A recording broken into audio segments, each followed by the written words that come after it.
Action.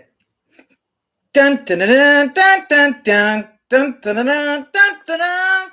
Can't play music anymore because they copyright strike everything. Even though I am the writer of the things I say I am, and that means I'm allowed to use all of those soundtracks until YouTube's been told that. I have to, just come up with creative stuff to do these videos with. So, welcome back. Welcome back to Now TV Canada, and I am just in YouTube channel. Things have gone awry with my lifeguarding course, so I got a refund, and I'm moving on from there, which means I can catch up on what I promised everybody from the last video I made, where I said I would do another Let's Talk About Tom Welling video. I'm actually behind two now. Actually, I'll just take my Superwoman, aka Clark, to match Smallville glasses off. I don't need them for close up. So there's been two segments in the feeds on my phone and stuff that have blipped across my face and my mind, where one was him talking about his reasons for staying away from the public eye and his actions around the show, and that background of time. Um, and then there's the one that was just currently released where I just saw it, about him talking about what he takes important or seriously about Smallville. And so I can't do both in one episode. I have to do separately. So we're going to focus on the first one, and we're going to talk about Tom Welling and what's actually going on and what he won't actually talk about. Partly, I guess maybe it's just the challenge of finding somebody better to partner with, maybe, than Michael Rosenbaum, because the stuff that's being talked about Tom Welling isn't really stuff that should be talked about by Michael Rosenbaum. It wouldn't really be the right person for the job, to put it mildly. So let's backtrack. On the TV show, one of the things that started to happen when he started taking his shirt off, uh, they started getting this idea, ooh, he's a grown up now, right? We can move forward with things that adults do. And of course, he got married in the process of all of that. And so he was always complaining about being like the oldest kid in high school because he had long since moved on to being a married man. And so when you take your clothes off for a living on camera, it starts to do things to the producers, the directors, the co-stars, the viewers. So the wheels start turning and the money signs start coming through, cha-ching, cha-ching, cha-ching. And of course, when he was young and recently after getting out of carpentry work or, working in construction, he was pretty buff and in good shape. And that was just, I think, him being naturally himself physically. Just imagine if he actually went and worked with a trainer for 6 months, a year, 2 years. Heaven forbid what would have happened. So they want to take advantage of this, right? Hunky thing, this tall, good looking scenario. And so began the trail of betrayal for him. So he started getting the heebie jeebies, the onky wonkies, whatever. It wasn't feeling right. He wasn't into it. He wasn't feeling it. There was just things that he was being paid to do in a character on a TV show that was not meant to be exploiting him in those ways, in that way. Now, obviously, in some aspect of Clark's character and him playing it so well, it was fun to watch and he was entertaining and it was good and had some realism to it. But essentially, he didn't sign on for that. It wasn't part of the bargain. So he didn't want to be a sex symbol or sexualized. He wasn't trying to do this whole swimsuit, centerfold, Mr. Universe, what's the word, hustler spread kind of thing. And that's pretty much how close they got to how far they were trying to get him to go. Like even before Smallville, when he was doing his modeling in his younger years, I saw a particular picture that literally made my brain smoke, that as the person that's a few years older and just people in general that have a certain maturity and age, I would have been like, no, that's the line. Like, no question. When you can start seeing little itty bitty things of things that is popping up in pictures and it's not even zoomed in, like you need to get everybody to, X-nay those shots from the planet on, the internet And unfortunately, they're there. So you can't do anything about that. And I guess because he had a wife, because he was a married man, because he wanted to be, a breadwinner, earning money, and because of the show and its timeline, he didn't want to lose his part, right? He wanted to keep working, be an actor, and he did enjoy playing Clark. So he didn't stand up for himself. He didn't fight enough. He's still too passive. So he's in this current situation of this cycle that keeps repeating itself because he's not learning enough about psychology. He's not seeking the counsel in the right areas of the right topics that he can read about and learn about to teach himself how to break that habit that he's putting himself in constantly. And I don't care how many times you get divorced, it's not going to change that pattern about your established way of thinking and acting where you are sabotaging your ability to enjoy your life, be happy, and get close because you have trust issues, intimacy issues, anxiety issues, right? And so Al Gould took advantage of him rather than being fatherly and realizing, okay, I shouldn't do this or that because if it was my own sons, I wouldn't do that. But Al Gould just wanted the end all be all and just kept pushing Tom. And since Tom wasn't with somebody who was paying attention like an agent does to the right roles for their actors and actresses when they're really good at their job and when they care about the person, no one was there to stand up for him, walk into the office, put their foot down. What is it? These boots are made for walking.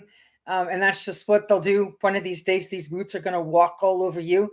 So that is what he was needing. Somebody to lead, direct, hold his hand and help him, teach him how to get the confidence to stand up and use his height. Now, height's not good for everything all the time, but this is a case where you could walk into a room and you can put your hands there on your side because you're 6'4", looking down at everybody like a basketball player and just go, no. And then there's silence in the room for like 30 seconds and everybody gets that he said no. And that's not going to change because you're looking up at 6'4", knowing he's going to stomp you with his shoe. And so if he had tried that, it probably would have gone in his favor more often for him sooner. So there would have been less problems and complications. Also, the problem when you start getting intimate and taking clothes off and things start happening with co-stars, this causes confusion for females that are developing, growing up, who are having dreams and fantasies of wanting to have, Mr. and Mrs. Right. Things go a certain way. And it gets really hard when you are completely affected by Tom Welling, the ooze, the magic, the light, the sparkle, just the volume of who he is, just being around that. And then when you're doing these things, it makes it difficult for them to figure out how to develop their own path and break off and do their own thing that's healthy for themselves. And we already know through history that some things did happen which did not turn out well for someone that's not going to be reuniting with everyone based on what has happened. And so that would be a part of that unhealthy surrounding of things that would have triggered these things as a person gets old enough and start to develop and should naturally be experiencing certain things at certain points in their lives. And then as time went on, when we got to switching from Lana to Lois and he had gone through all these other girls, the fantasy of the two Browns, I guess they were twins, whatever, the threesome, all that stuff. You got this whole deal with the Lois Lane thing going on. And the actress, in my opinion, was literally just a stand-in because Tom couldn't actually find the one he was feeling. Clark couldn't find what he was feeling, the fit he was feeling. They were holding casting calls in Vancouver because most of these actresses were actually Canadian because it was shot here in Canada. So it just never led to the right shoe. And so often these girls had to wear these platforms just to get a little bit of height in order to be on screen with him in camera to do certain things. And when you're that big, it isn't going to feel very comfortable and isn't going to look very comfortable or look very natural when it's not. And it's really hard to get into that mode or feeling or whatever. You really have to put on the acting. However, because of the acting being as good as it was, the quality it was, people started to talk, and there was rumors and about the reputation of these two people and affairs and all this other stuff going on.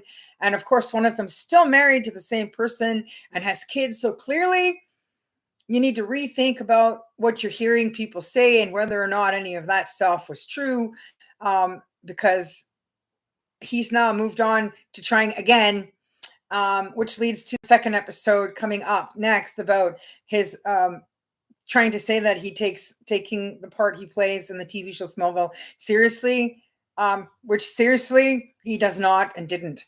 But back to my thoughts here is when he finally got off the show, because at the end of those series in seasons 8, 9, and 10, they started making mistakes in big ways, episode wise, and it was really off-putting for Tom, in a bad way, a major way, to a point where it just was giving him the creeps.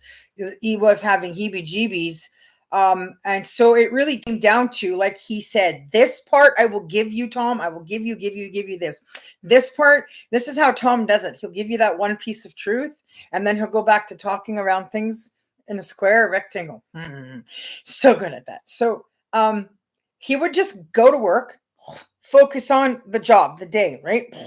I like to work. I like to be employed. I like being an actor. I like what I do. Stay focused on the good stuff. So he would go in, do the shooting, do the scenes, do his lines, get it all done, doesn't socialize, interact with people much, kind of stays away from everything, and then goes home.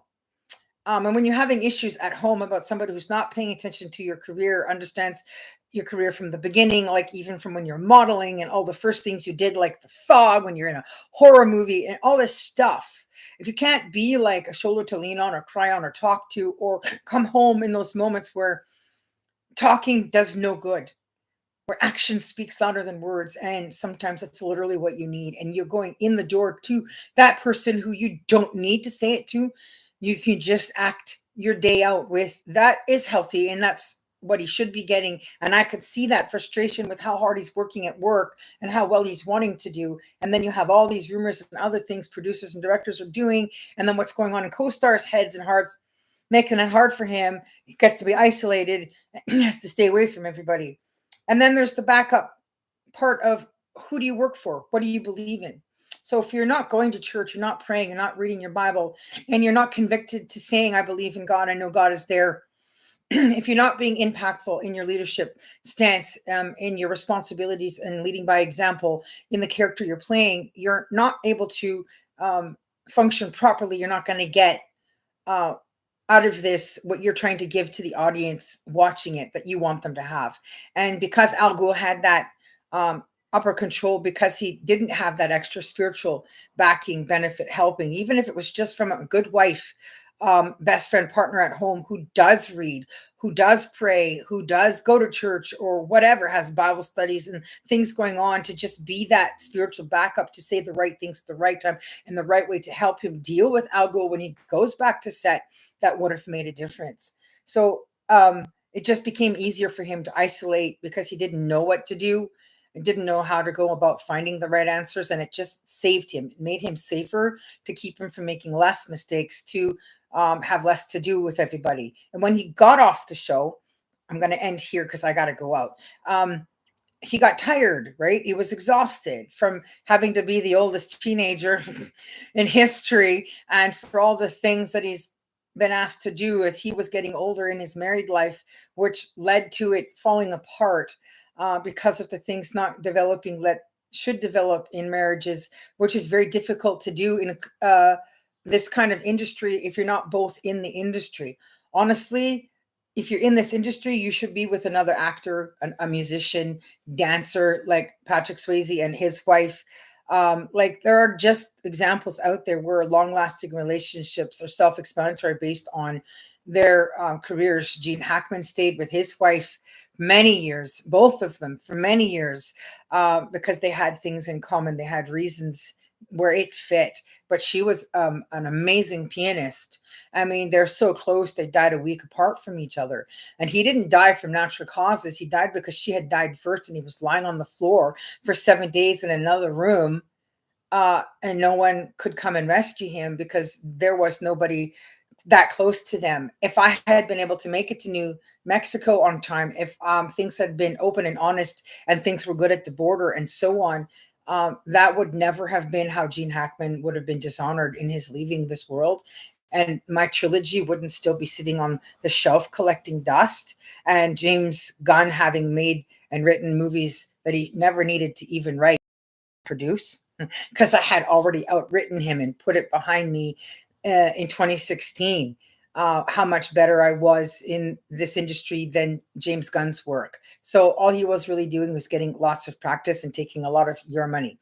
And so today, right now, what you're seeing is Tom Welling and Michael Rosenbaum are taking a lot of your money.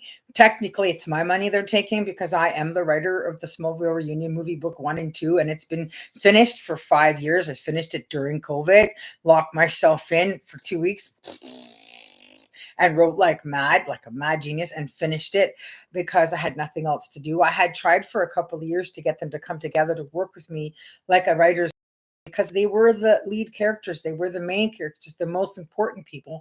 And I wanted that personal touch, that climax, that level of love and right thinking about what to do with the characters to make a very authentic, genuine, and very believable reunion story. But as it turns out, because of mistakes and other injustices and dishonesties that have taken place, I ended up writing a very amazing story that made me dig further back to Kent England and Jonathan Kent growing up. So you could actually do a whole separate series about young Jonathan Kent and other stuff around Clark learning from his biological parents about the importance of being honest, and that honesty is more important than just trying to look good in front of people, being popular. Like, it's not okay to erase people's memories, for instance, which Superman was known to do. And even in the Christopher Reeve Superman, where he was spinning back time to save Lois a few times, that alters the universe and the chemicals of our body, what we're made out of.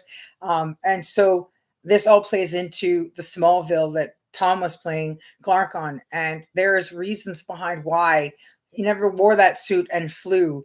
And if things had been done right, in the right way for the right reasons, he probably would have felt right and been inclined to want to do that. And obviously having the right co-stars or the right writers in the writing room and the right people to trust around him and all that right stuff, he probably would have made everyone happy and done that. So he needed a long time off the show, a really long break. And so in his singleness, he was like on his own for like 7 years.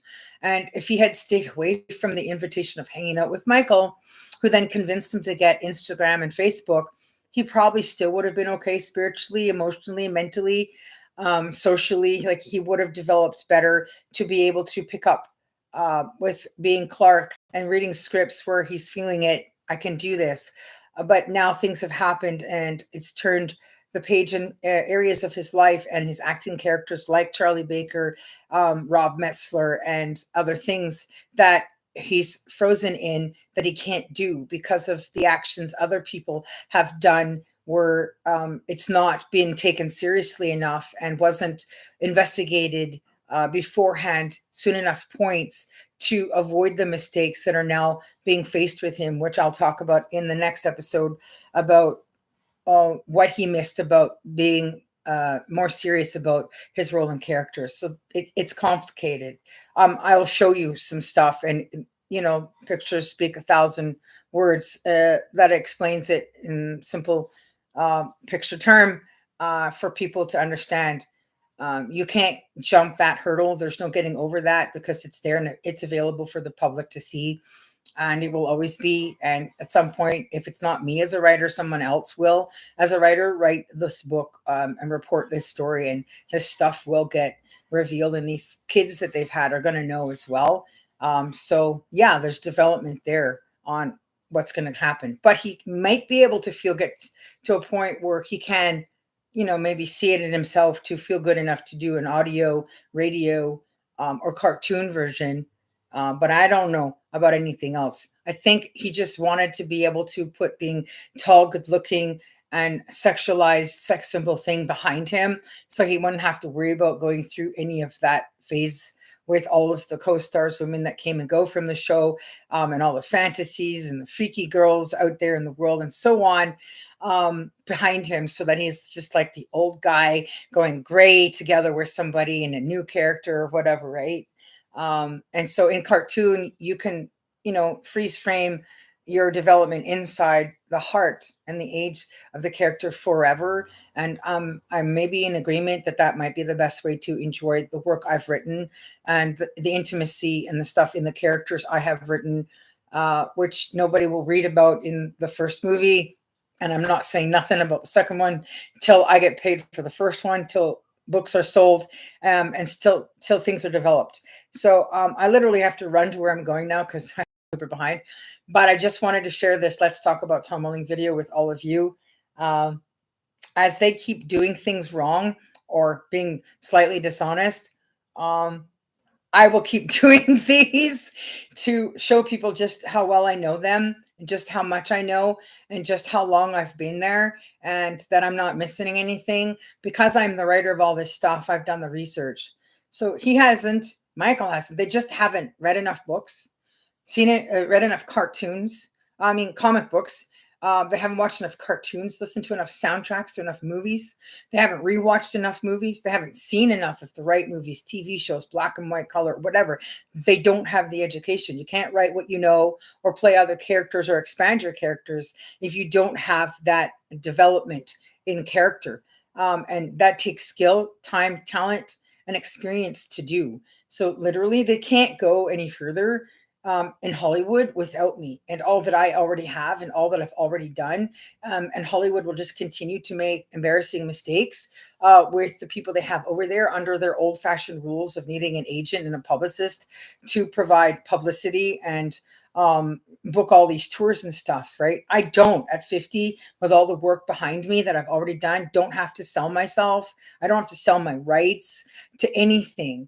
I just have to work on finding ways to get my channel popular enough and get pitches to producers in any country, Canada, overseas, where people are hungry for the work and will give you a bid that they'll do it for and help you find the financing to make these movies yourself, for myself, for future productions. And then I'm in charge of who I hire and have all of the profit and decisions on everything that gets sold to people in the world. And not have to have any kind of story told about me that is similar to many people like Walt Disney, and why New York and LA became separate places, because people wanted to survive and make a living in this industry, and the rules were not working right. So some people are like, no, break away. We're going to figure this out. And then they built a building for themselves where they make a living together in that building in New York. And it was working for many years. Maybe that system still is working for people. And that's what we need to do, is move ahead in changing. So I will continue to do this and wait for people to start saying, wait a minute, she's actually making sense. She knows what she's talking about, what she's saying. And we need to support future productions. And if you want to be in future productions, futures of anything, then yeah, just subscribe, follow, and send me your resumes. Go to my website. Find my other social media stuff on my contact pages on my website, and I'll see you there. And yeah, I enjoy doing this. I look forward to talking to people in person, interviewing people, getting to know people, hiring people, and eventually having guests on the stuff that I'm doing here. But bye for now, you guys. And let's talk about Tom Welling video. I don't remember what number this one I'm up to is, like 5 or something. I will go back, finish the numbering, and come back and put that in there. But peace out, everybody. Let's talk about Tom Welling series out for tonight. Cut and scene.